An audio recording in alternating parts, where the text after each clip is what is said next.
All right, this is the end of a mimer of a Hasidic discourse in the book Likuti Torah. That's on Shir HaShirim, the Song of Songs. And it's on a sentence which we've been dealing with the last few weeks, and that is the relationship between God and the Jewish people as being a husband and a wife, a love relationship. So there's a saying, especially it comes from the idea of in the beginning of Parashat Mitzvah, that it says that when a woman gives seed, and she gives birth to a male. So the rabbis explain, what does it mean? That if the woman gives seed first, and whatever that means, there's different interpretations. Let's say, for instance, that if the egg comes before the egg of the mother comes before the seed of the father, then the child is going to be a male. And if the father, his seed precedes the egg of the mother, then the child will be a female. So in other words, the woman, she gives seed first. If she's dominant, then the child is a male. And if the male is dominant, then the child is going to be a female. So in Chassidut, this is explained at great length to explain the relationship between God and the Jewish people. Who arouses who? Chassidut is based on several very interesting Kabbalistic principles related to God and the Jewish people. And one of them is that God reacts to what we do. When we pray, God reacts. When we do a commandment, God reacts. When we learn Torah, God reacts. Of course, all this has support in the Torah. It says when a Jew learns Torah, that God sits opposite him and learns Torah. The commandments are said they're God's commandments that he made us. Prayers as we change God's will. So that's what it means. If the male, if he is the dominant one, in other words, the male, that's God. Why is God called a male? Because he's always giving. He's giving. That's the aspect of coming from above to below. Giving. So God, he's the male aspect. If he is the dominant one, in other words, if the relationship between God and the Jewish people is begun by God, God is the one that starts it off, then the result is a girl, a weak love of God, a feminine love of God. On the other hand, if the arousal, if the beginning, if the dominant one is the Jewish people, the woman, she gives seed first, that's the Jewish people, then the resultant child is a male. Then the love is very strong, like a very powerful. It gives birth to a powerful love of God inside of us. So in other words, if it all depends on God inspiring us, then the resultant love that we have will be weak like a female. But if we're the ones that instigate the whole relationship between us and God, it comes from us. The woman, she gives seed first. That's on the Jewish people. Then the resultant child is a male. But then there's another level, and that's the level of when it says "Sas tasis v'sagil akara b'kibbutz banel b'tocha b'simcha." Said, what if the woman is an akara? She's barren. The Jewish people are barren. They can't do anything on their own. They're just lost. And God has to do everything. So usually that results in a very weak love. So it says, Sas tasis is very happy and rejoicing. Ha'akara, the barren woman, as the Jewish people are barren. The kibbutz baneha, gathering her sons to her. Sons means a masculine love. How do you get a masculine love if God's the one that starts? We said that doesn't happen. Only if we start is there a masculine, powerful love aroused. It says, no, we can make it that God does all the work, and we're barren. We haven't got any ability to serve God from below. And nevertheless, the resultant love that will be born from this will be masculine. Boneh, our sons. Why? Besimcha, by means of joy.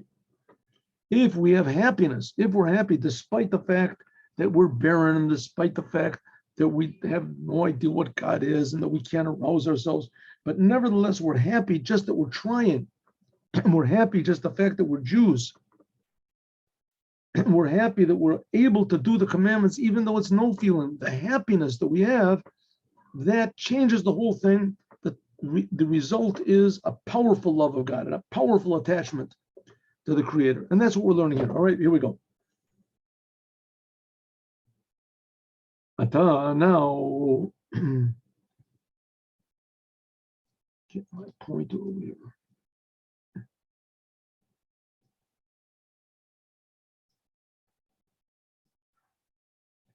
Now we can understand the idea of Simcha Shel Mitzvah, joy of doing a commandment.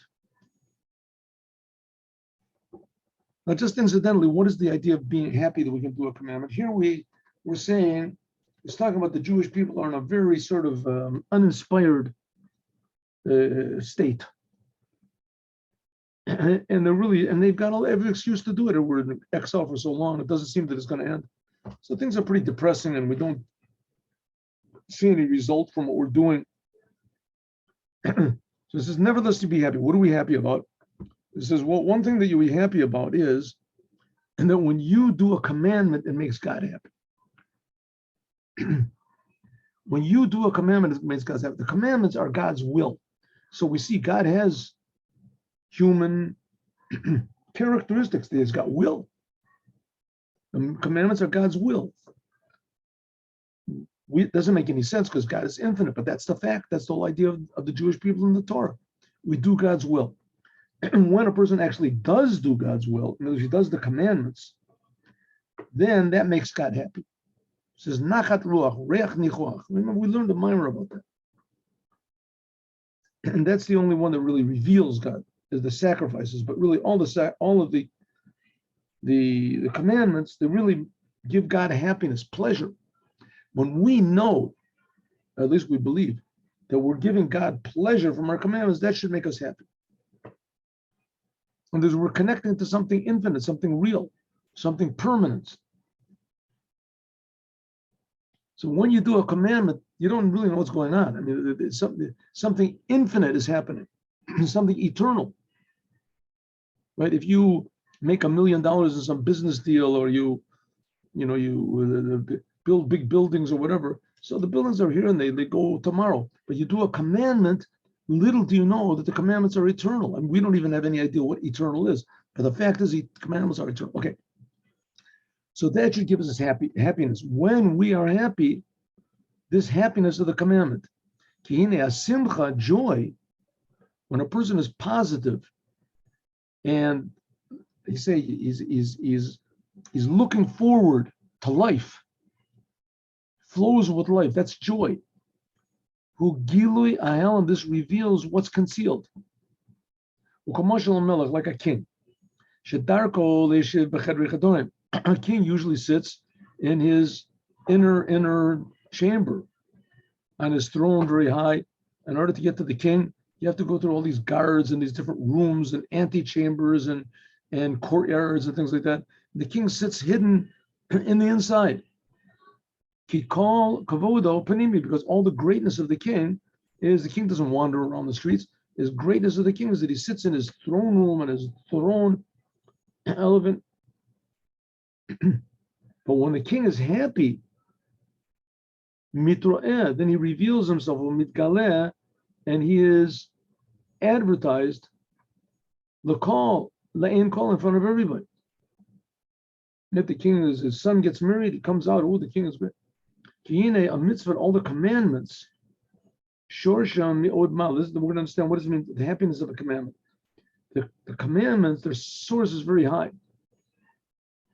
In the language of Kabbalah, they call it keter, the crown on top of all God's what's called 10 sfirot, on the crown, which is even above the highest of the 10 sfirot of God, the 10 aspects of God, which is called Chachma. Well, crown is above that.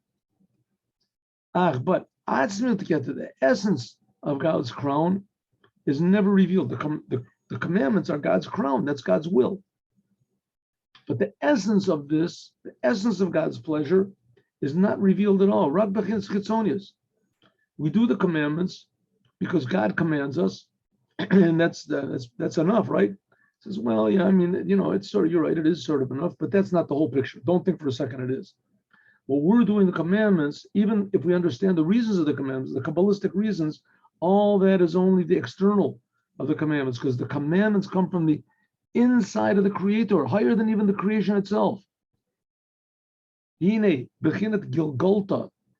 That's what's called, there's the skull. And on the skull sits the crown. So there's the Gilgolta, that's the skull of God, so to speak. Shu Bechinat Ratzon, that's God's will. But Al Yadei Simcha, by means of joy, when we do the commandments are God's will, right? So that's, so to speak, the Torah is God's wisdom, that's like God's brain. And the commandments are God's will, that's like the skull over the brain. But the joy reveals even a higher level, that's the crown which is on the skull of God. Okay, in normal terms, what we're talking about is what can be above God's will, God's pleasure. When a person does the commandments, which the commandments are God's will, and he does it with joy, then the joy arouses the inside of God's will, which that's God's pleasure.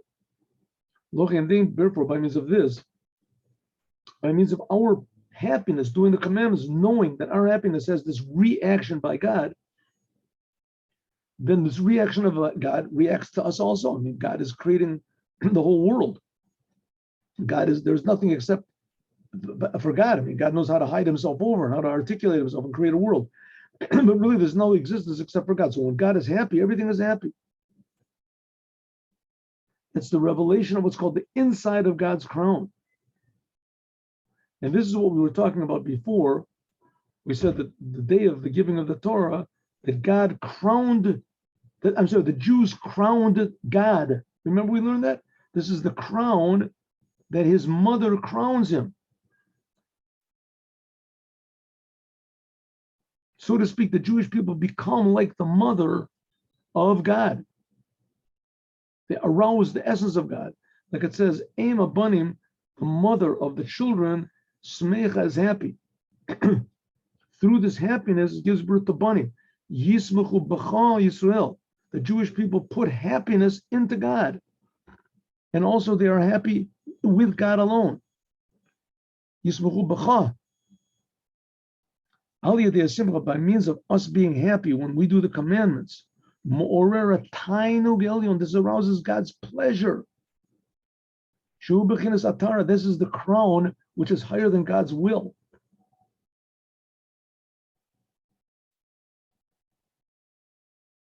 We explain this. This level is the third level in this arousal from above. Hagavol, which is higher than the two first levels we talked about, right? That's how I told you about an introduction to this class, and that there's three ways to arouse God's blessing to us, and this arouses three different types of love inside of us. If God starts off the whole business, then it gives us a weak love.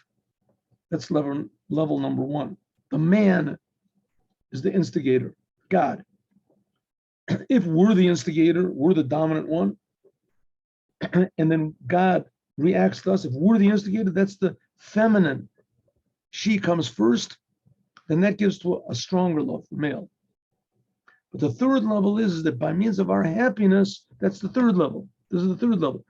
By means of our happiness, this arouses the essence of God, and the result is male. And therefore, when this level is revealed, Nimshach is revealed, that even if the man is the dominant one, the man begins, he gives seed first, which in usual cases, this would only give birth to a female, a weak type of love inside of us. But when we have happiness and that arouses God, then even though the male man, and it was God, he gives seed first, his blessing comes before our work, then nevertheless the result will be a strong love, male, which usually comes only if worthy is the beginner. He said the ish mazriya techila, that if the man he gives seed first, you'll let us nekeva, usually that gives birth to a female if God has to do all the work. This is only when the revelation from God comes from what's called is external. Sha'az, then then there's arousal from above for God, and that comes and arouses us to love him. This is very weak. It gives birth to a feminine. Key, because no, didn't work. A second.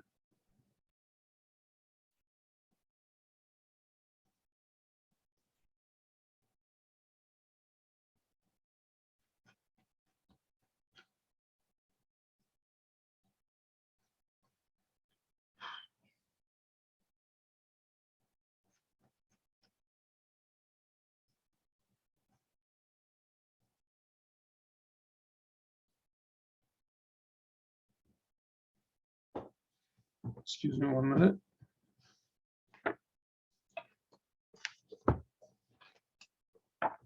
I think maybe I clicked too many clicks over here. 1 second. Could it be? Yes, yes, no, no.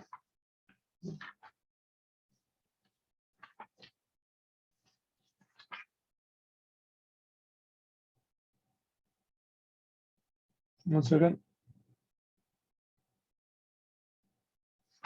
Right. Usually if the male begins, namely of God, he's the one that inspires us, it all comes from him, then that gives birth in us to a girl, feminine, weak love of God, which is not the case.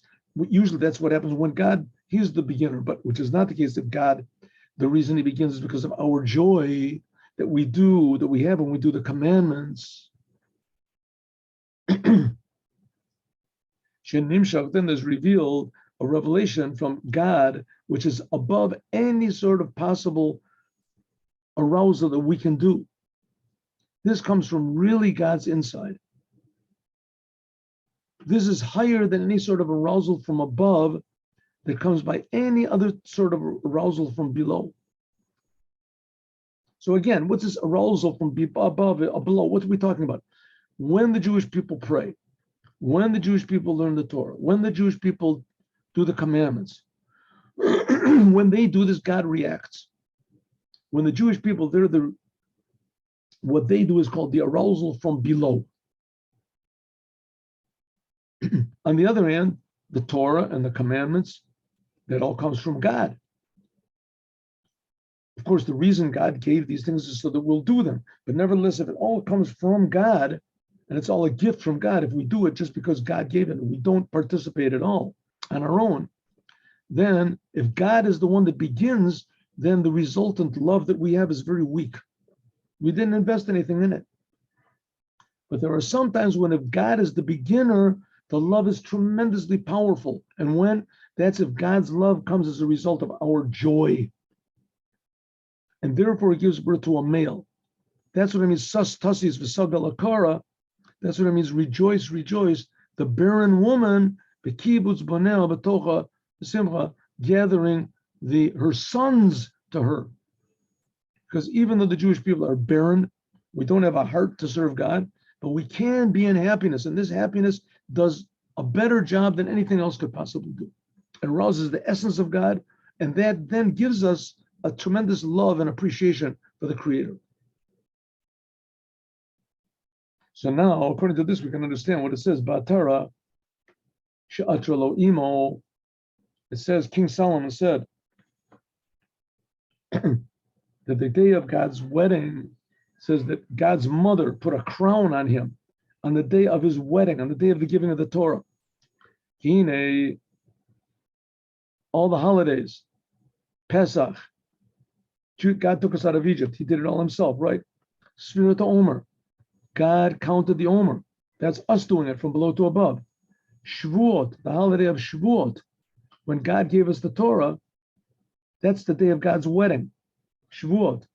This is very close to these three levels we said before. And the arousal from below. And the arousal from above. What do we say? Passover, God did the whole thing. Dilug, God did it, an arousal from above.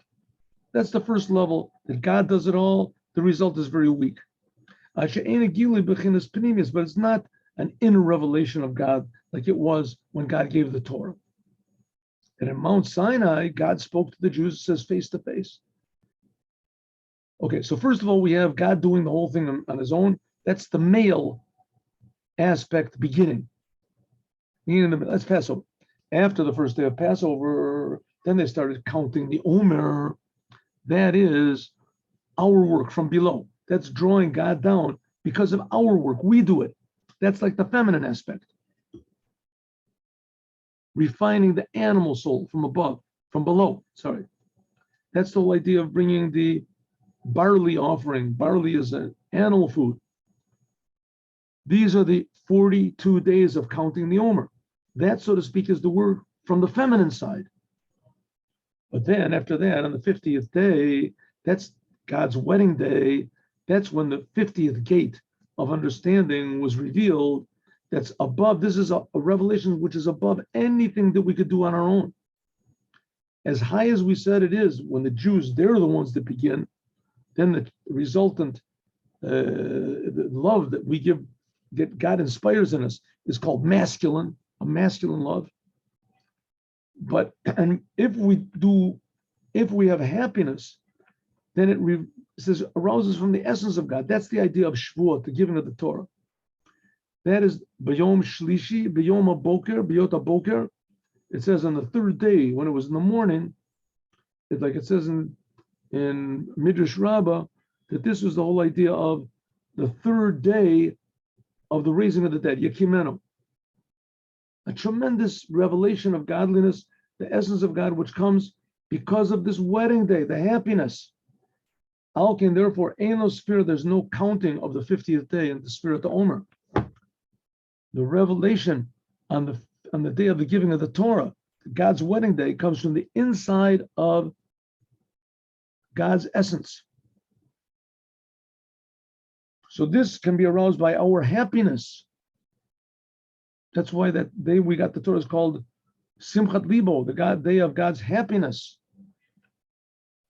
So Passover is God doing everything from above to below. Counting the Omer is we're doing from below to above.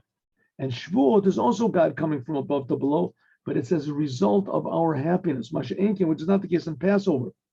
That then there wasn't such a big revelation of God's essence like it was in the holiday of Shavuot.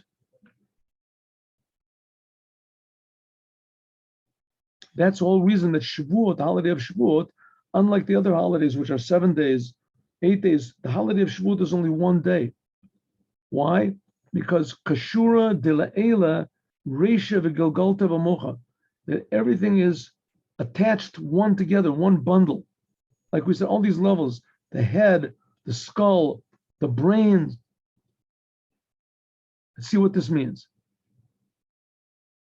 It says, namely, that on Shavuot, the holiday of Shavuot, mitkashrim are attached. All of these three levels we said before, that God does the work on his own, that results in a weak type of love, that we're the instigators, the feminine from below, that's a stronger type of love. And then after that, the holiday of Shavuot, which that's because of happiness. It unites everything together.